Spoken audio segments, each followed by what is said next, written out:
3 लाख से ज़्यादा वायरसेस का आज के दिन हमें पता है। सोच कर देखिए, अगर ये कोरोना की तरह हमें इन्फेक्ट करना शुरू कर दें तो क्या होगा। उस कंडीशन में हमें हर वायरस के लिए एक वैक्सीन चाहिए होगी, और अगर कोई बच्चा जन्म लेता है उसके जन्म के पहले दिन से ही उसे एक वायरस की एक वैक्सीन हर रोज देना शुरू कर दें तो उसे अपने जीवन में लगभग 3 लाख वैक्सीन की जरूरत पड़ने वाली है। दूसरी बात, वो लेगा कैसे? अगर हर रोज उसने एक वायरस की वैक्सीन ली तो उसे लगभग 500 से 700 साल लगेंगे 3 लाख वायरसेस की वैक्सीन के लिए। ये कितना संभव है कितना नहीं, आप खुद अंदाजा लगा लीजिए। खैर छोड़िए, आज के विषय पर आते हैं। क्या आपने एजेंडा 2030 के बारे में सुना है? सुना ही होगा, बड़ी कॉन्स्पिरेसी थ्योरीज चलती हैं इसके बारे में, डर का माहौल बनाया जा रहा है। शायद यही बात कुछ लोग बोलेंगे, लेकिन मैं इस वीडियो में आपको कुछ जानकारियां दूंगा, और जो लोग वीडियो पूरा देखें उनसे मैं अनुरोध करूंगा कि आप कमेंट करके एक बार जरूर बता देना कि मेरी इस वीडियो से आप तक क्या मैसेज पहुंचा।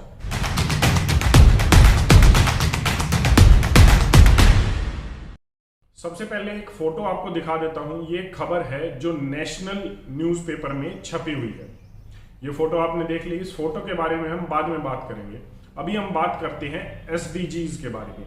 एजेंडा 2030 के बारे में शायद हम सभी ने सुना हो, लेकिन एसडीजी सस्टेनेबल डेवलपमेंट गोल्स के बारे में बहुत कम लोगों ने सुना होगा। अगर मैं ये कहूं कि सस्टेनेबल डेवलपमेंट गोल्स और एजेंडा 2030 एक ही हैं तो शायद आप हैरान हो गए होंगे, लेकिन अगर आप गूगल पर एजेंडा 2030 या सस्टेनेबल डेवलपमेंट गोल्स लिखते हैं तो आपके सामने एक विकिपीडिया खुल जाएगा सस्टेनेबल डेवलपमेंट गोल्स का। एसडीजीज भी इनको बोलते हैं।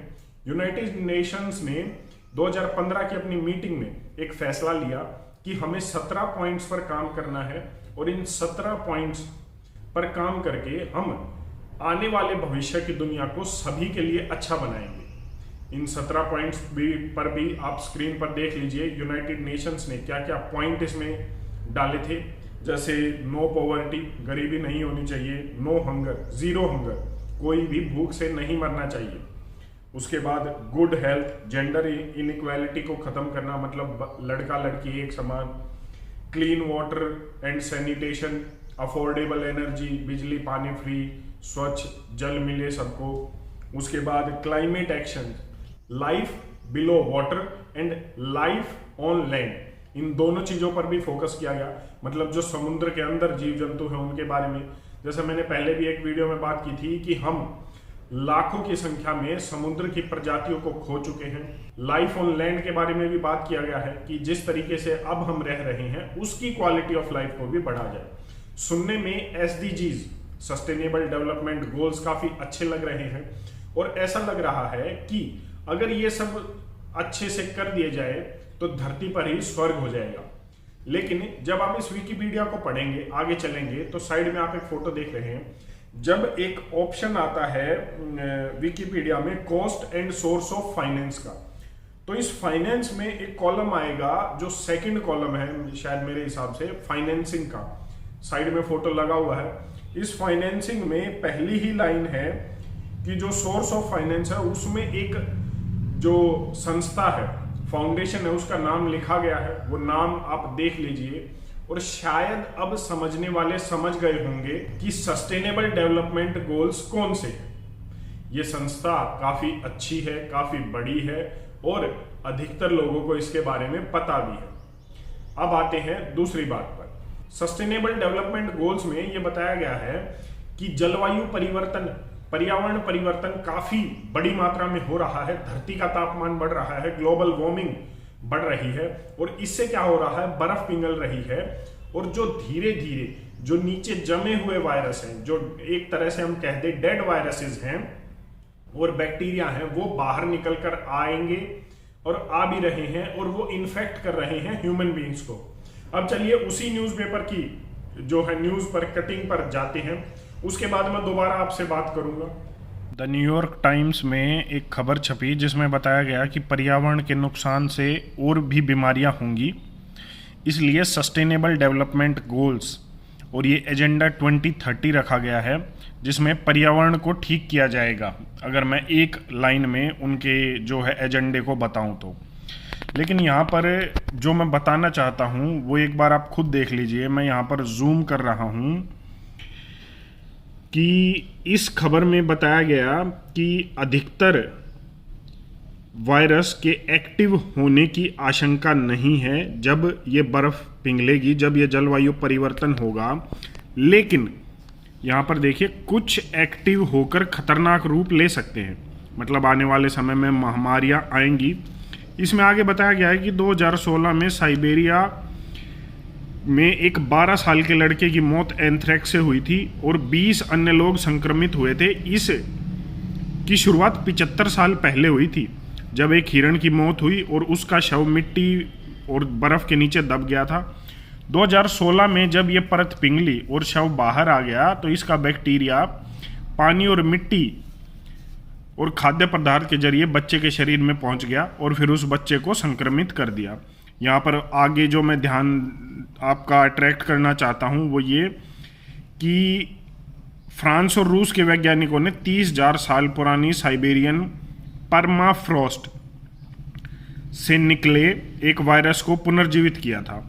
हालांकि ये वायरस में अमीबा को संक्रमित कर सकता था, इंसान को नहीं, लेकिन ऐसी आशंकाएं जताई जा रही हैं कि आने वाले समय में ये इंसान को भी संक्रमित कर सकते हैं। पर्यावरण बदलाव, जलवायु परिवर्तन पर यह आपने देख लिया। अब मैं आपको एक छोटी सी क्लिप दिखा रहा हूं जिसमें जो जग्गी सदगुरु जी हैं वो अपनी एक वीडियो में ये बता रहे हैं कि कैसे आने वाले 8 से 15 साल मतलब 2035 तक का समय काफी खतरनाक है और उसमें क्या होने वाला है। प्लीज आप में से जो लोग अमेरिका में हैं इसके लिए रजिस्टर कीजिए, क्योंकि ये दुनिया के लिए महत्वपूर्ण होने वाला है। ये मानवता के लिए महत्वपूर्ण होने वाला है, क्योंकि वे अनुमान लगा रहे हैं कि अगले 8 से 14 सालों में विभिन्न कारणों से और महामारियां आ सकती हैं। ऐसे कुछ अनुमान हैं। ये वैज्ञानिक गणनाएं दुनिया में हो रही कुछ चीजों, कुछ प्रवृत्तियों पर गौर करके की गई हैं। वे कह रहे हैं कि अगले 8 से 14 सालों में एक और महामारी आएगी, और शायद वो हम नहीं जानते कि वो किस तरह की होगी। ये और ज्यादा उग्र भी हो सकती है, ये एक बड़ी आबादी को खत्म कर सकती है, लेकिन उससे पहले हमें ये पक्का करना चाहिए कि पूरी आबादी योग कर रही हो।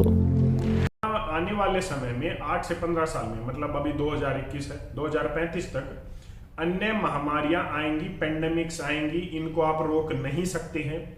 और इन पेंडेमिक्स की जो मोर्टेलिटी है, मतलब इनसे मरने वालों की संख्या है, वो हो सकता है इससे ज्यादा हो।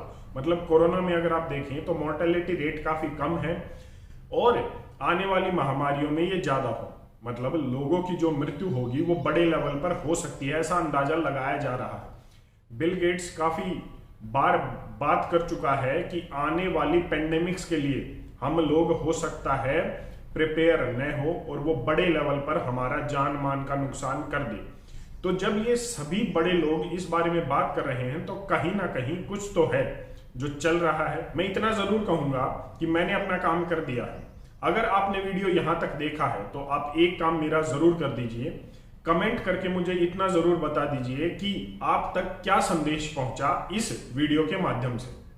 जैसा मैंने कहा, मैं हर एक कमेंट को इस वीडियो की को पर्सनली जरूर पढ़ूंगा और मैं भी जानने की कोशिश करूंगा कि क्या वो संदेश आप तक पहुंच रहा है। और अगर आप तक सही संदेश पहुंचा हो तो और लोगों तक भी मॉडर्न इंडिया का ये संदेश जरूर पहुंचा दीजिएगा। धन्यवाद। जय हिंद।